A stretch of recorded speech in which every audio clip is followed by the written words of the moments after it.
Minnie has decided to travel north to Derbyshire, where her father was sent for treatment following the Battle of Heligoland Bight. You lionise your parents, you know, and I think seeing the frailty and the fragility, being reminded of that, it's not a bad thing at all. That's why I couldn't sleep the other night, because I was thinking about being young and being overwhelmed and what that does to you, and when you don't have family around you to ground you and help you. I've never known how to connect with that young part of my father, and I feel very close to a part of him that I never knew.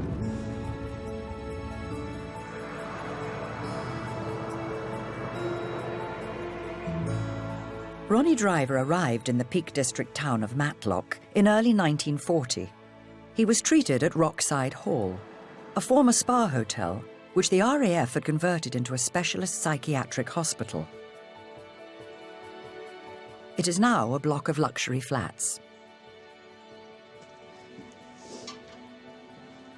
Hello. Hi. Hey, Edgar. Yes. Hello. Very nice to meet you. Welcome to Rockside Hall. Would you like Professor to... Edgar Jones is an expert in the study of military psychiatry and has been looking into Ronnie Driver's convalescence at Matlock. What kind of treatment would he have received here? Your father was given a diagnosis of anxiety state. So I think the treatment would have been very much some sedatives to help him sleep at night, because he probably had nightmares, a little bit of exercise in the grounds here, and general encouragement with the view that he would get better on his own if he was left alone with time to recuperate. I don't think they really understood the effect of the traumatic experience on men like your father, what it did to their minds.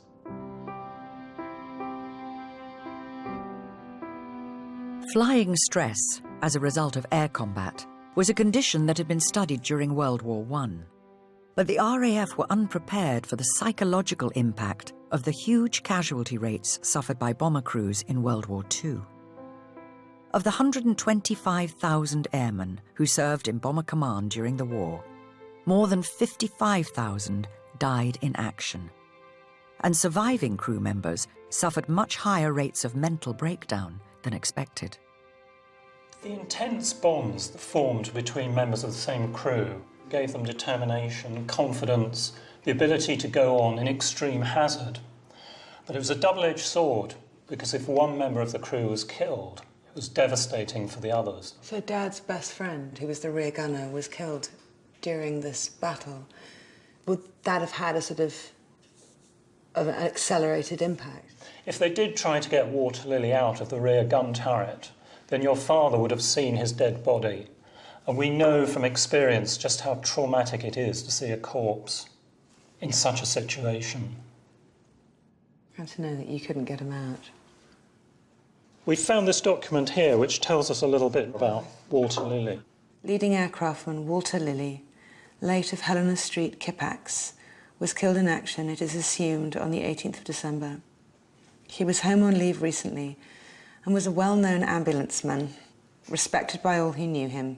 He celebrated his 21st birthday anniversary in August. He was a very skilled air gunner, and he's credited with 2 kills at the Battle of Heligoland Bight. Is he? Why wasn't he decorated also? Which may be a question that your father had asked himself.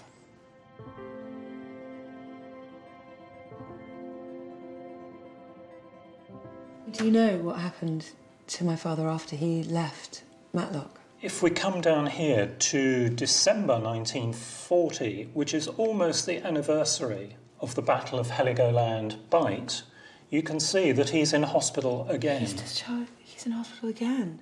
He's been at RAF Littleport, which is near Ely, and that's another psychiatric unit.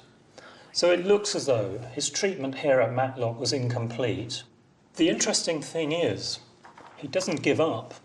In November 1943, he's commissioned as a pilot officer in the Royal Air Force. He's being promoted. So he's being recognised, he's being trusted with more responsibility.